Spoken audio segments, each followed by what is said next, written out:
আমরা এখন অবস্থান করছি নেত্রকোনা জেলার মোহনগঞ্জ শিশু পার্কে।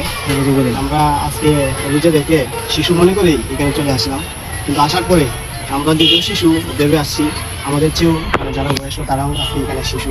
আমাদের বয়সের ছোটো কাউকে পাই না। আমাদের চারপাশে যদি আপনি একটু ঘুরে দেখতে চান, আপনি দেখবেন এখানে বিশাল বড় বড় শিশুদের মানে সাথে একজন শিশু, আমার সাথে একজন বিশাল বড় শিশু, সে নিজেকে একবারে শিশুই মনে করে, 35 বছরের শিশু আর কি। আর সারা আমাদের সাথে আমাদের আশেপাশে যা দেখবেন এই যে আরো শিশু আছে, ছেলে শিশু আছে, মেয়ে শিশু আছে। তাছাড়া মোহনগঞ্জ জেলার একমাত্র মানে খোলাখল এটাই বলা যায়। এছাড়া এখানে কিছু নাই বললেই চলে।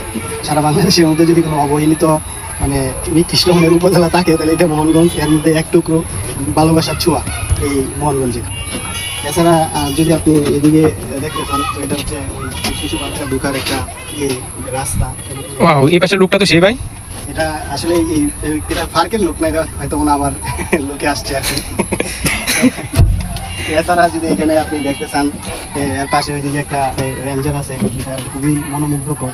আর এখানে দেখছেন ছোট ছোট জঙ্গল, জঙ্গলগুলোতে কি থাকে ভাই? জঙ্গলগুলোতে কি থাকে, এখানে থাকতে পারে বিভিন্ন ধরনের শিশু বিশিষ্ট প্রাণী।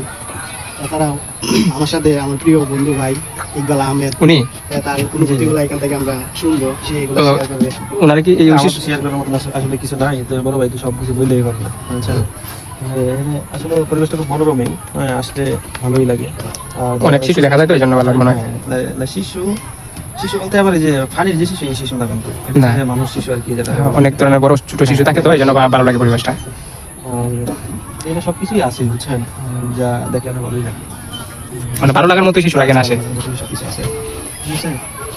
সবকিছু বলতে শিশু ছাড়া তো আর কিছু পাবেন না এদিকে। শিশু ছাড়া পাইবেন ওই যে বসার মতন জায়গা আছে, শিশুরা খেলাধুলা করার মতো, শিশুরা খেলাধুলা করার মতো।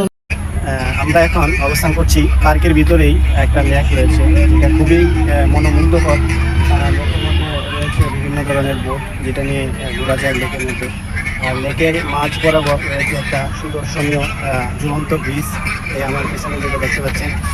তাছাড়া এই লেকের পাশে রয়েছে একটা মানে ঘাট, যেটা হচ্ছে বিভিন্ন রাজাবাসাদের প্রাসাদের অনুসরণ করে এটা তৈরি করা হয়েছে। তাছাড়া এখানে আরও ছোট ছোট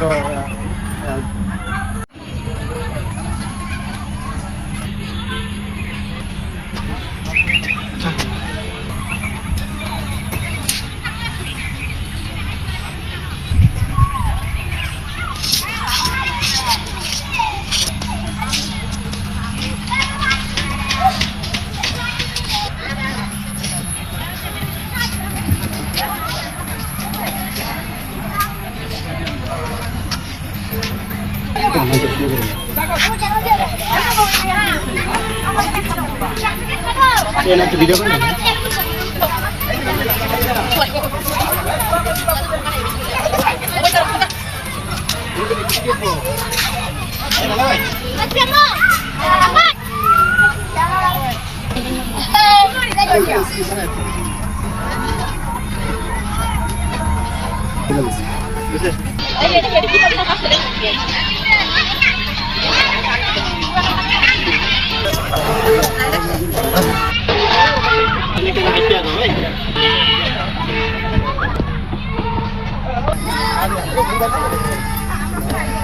এভাবে তো কি হইতো না, ধরেন আমরা থাকলে এটা মজা হইব।